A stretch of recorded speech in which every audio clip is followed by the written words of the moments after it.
बंदर और सुगरी चिड़िया की कहानी प्रस्तुत है। सुंदर वन में ठंड दस्तक दे रही थी। सभी जानवर आने वाले कठिन समय के लिए तैयारी करने में लगे हुए थे। सुगरी चिड़िया भी उनमें से एक थी। हर साल की तरह ही उसने अपने लिए सुंदर घोंसला तैयार किया था। उसने अचानक होने वाली बारिश और ठंड से बचने के लिए अपने घोंसले को घास फूस से चारों तरफ से ढक दिया था। सब कुछ ठीक चल रहा था कि अचानक से बिजली कड़कने लगी और देखते ही देखते घनघोर वर्षा होने लगी। वैशो राम आई बरसात से ठंड भी बढ़ गई। सभी जानवर अपने अपने घरों की तरफ भागने लगे। सुगरी चिड़िया भी तेजी दिखाते हुए अपने घोंसले की तरफ वापस आ गई। अभी कुछ वक्त ही बीता था कि एक बंदर खुद को बचाने के लिए पेड़ के नीचे आ पहुंचा। सुगरी ने उसे देखा और कहा, तुम इतने होशियार बने फिरते हो, तुमने ठंड और बारिश से बचने के लिए घर क्यों नहीं बनाया?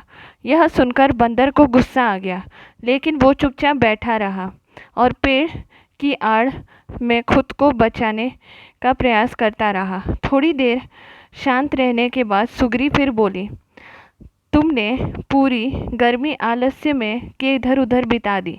अच्छा होता अपने लिए एक घर बना लेते। यह सुन बंदर ने कहा, तुम अपने से मतलब रखो और मेरी चिंता छोड़ दो। बंदर का गुस्सा देख सुगरी शांत हो गई।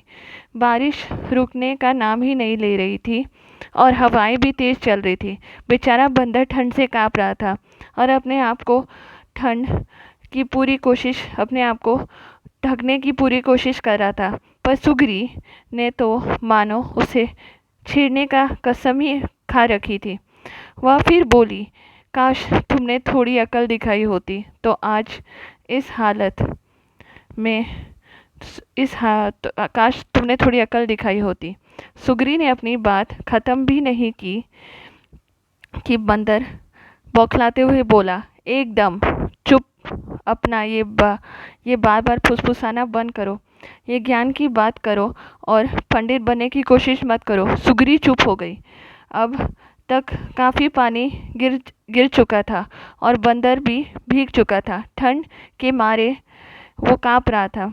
इतने में सुगरी से रहा नहीं गया और वो फिर बोली, कम से कम अपना घर बनाना सीख लेना। इतना सुनते ही बंदर तुरंत पेड़ पर बढ़ने लगा। बोला, भले ही घर बनाना नहीं आता, लेकिन मुझे तोड़ना अच्छे से आता है। और यह कहते ही उसने सुगरी का घोंसला तहस नहस कर दिया। अब सुगरी भी बंदर की तरह बेघर हो गई और बुरी तरह कांप रही थी।